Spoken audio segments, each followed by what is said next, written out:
Good morning, 8th grade. I hope you guys are doing well. Welcome to your first remote learning school day. Today for math, we're going to try and keep it pretty simple. So I hope that you guys have it home with you. I hounded you about this before we left on Friday. You're going to need both your workbook and your textbook at home with you while we're doing remote learning. So I will be uploading some of the materials from these books onto G Drive. I'll be scanning them in so I can work with them on the computer screen, but it is also going to be really helpful for you to actually have that physical book with you while we're working. So we're going to start today with something that we've been working with at school for the last couple weeks, but we're just going to do a brief review of it kind of before we move on, which is prime factorization. So I have here in my, let me see if I can get this in the window. Okay, so I've scanned this into my G Drive, and I will be sharing it with you. This is lesson 6.6 in your textbook, and it's going to be on page 156.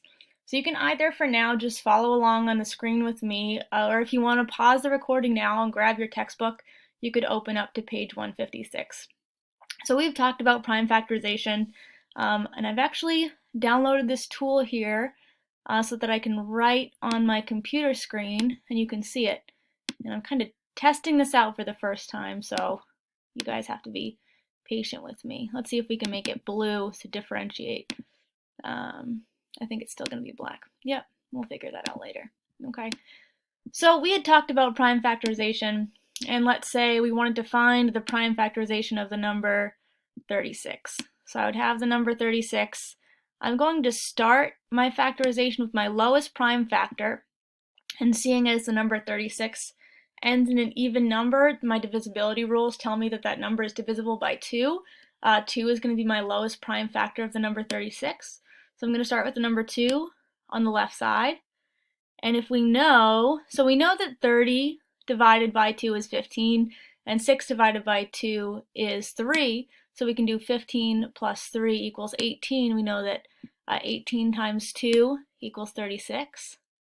Okay, so we'll do 2 times 18 equals 36. Now we're going to keep going down by our lowest prime factor of that number. So 18 is also an even number. It's also divisible by 2.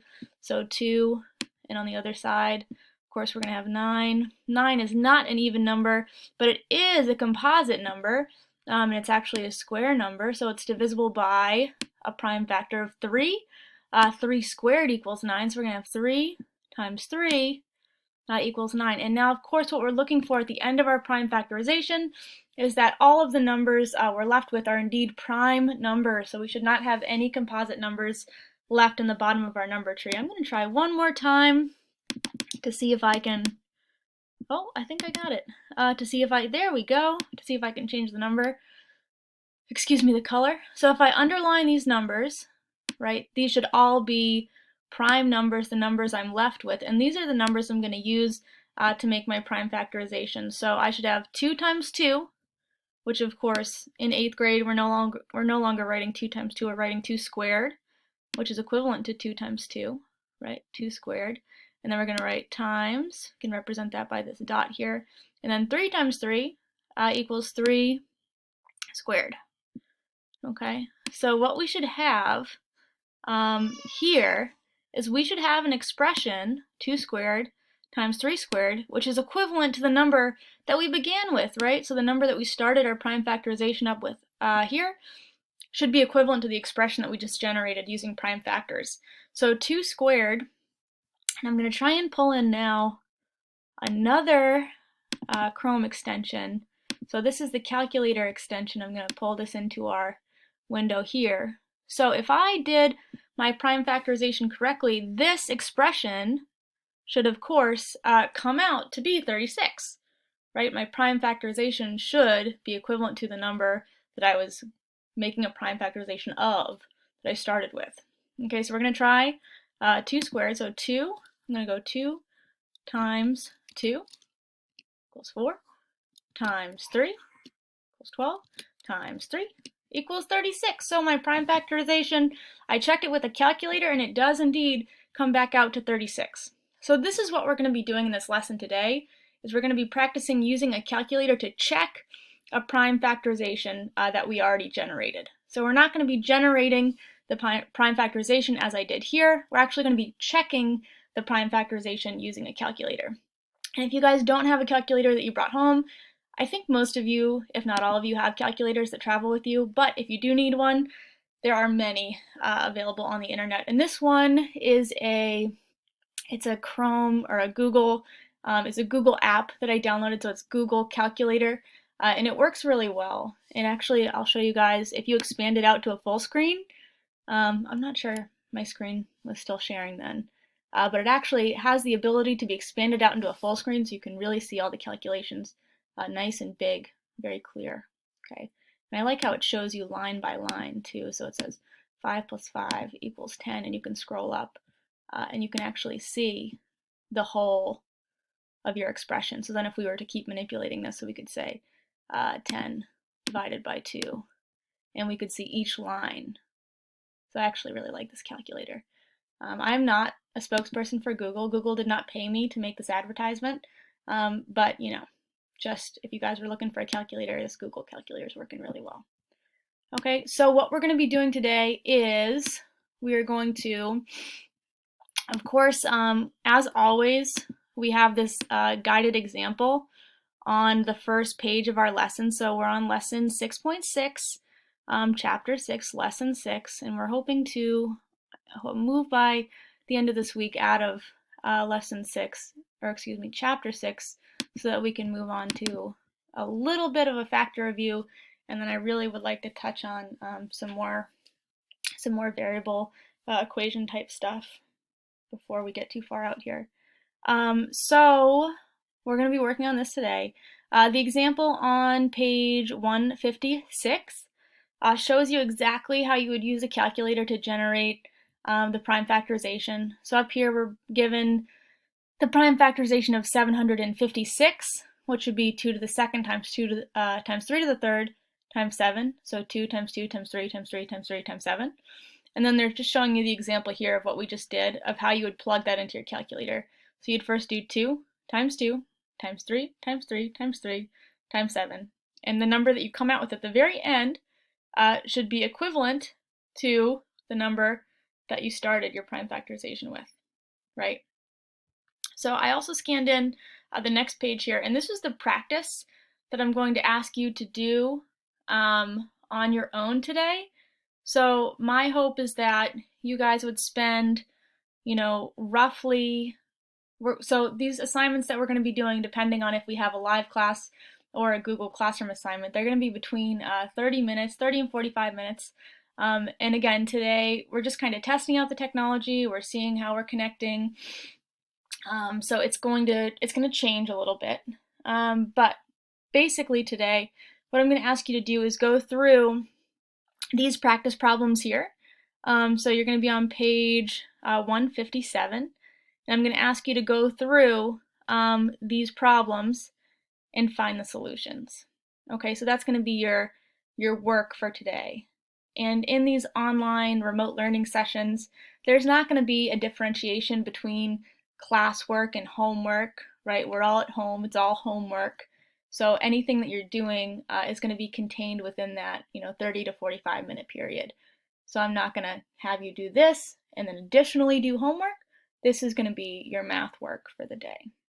Okay, so if we look at, we'll just go over a couple of these together, as we usually do. So I'm going to drag my calculator over here.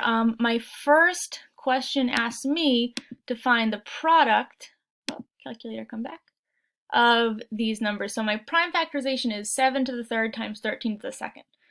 I'm thinking to myself, is that a prime factorization? Are both of those factors prime factors? Is 7 prime? Yes. Is 13 prime? Yes. So those are indeed both prime factors. So I'm going to go 7 times 7, 49, times 7, 343, times 13, going to get big, and then times another 13. Whew, it's a big number, so we have 57,967. I'm going to record that as my answer here. So let's see if I can bring my, oh, don't go away, calculator. Guess I have to move that over here. No, I know you guys can't see it, but I can see it. So I'm going to record it here. Okay, so we have 5, 7, and you will notice that my online penmanship is not great. 9, or 5, 7, 9, 9, 6, 7. Oh, not beautiful. Okay, so that is the number that is represented by this prime factorization. So this expression is equivalent to this number. These are equivalent. Obviously, this expression is a prime factorization, and this is a number, but they're equivalent. So if we were to say, 6 times 6 is an equivalent expression to 36, say that. All right, so over here we have one more that we'll do together. I'm going to bring back my calculator. Okay, so we have 3 times 3 times 3 times 3, okay, times 11 times 11 times 11. So this prime factorization represents 107,811. So let's see if I can remember that.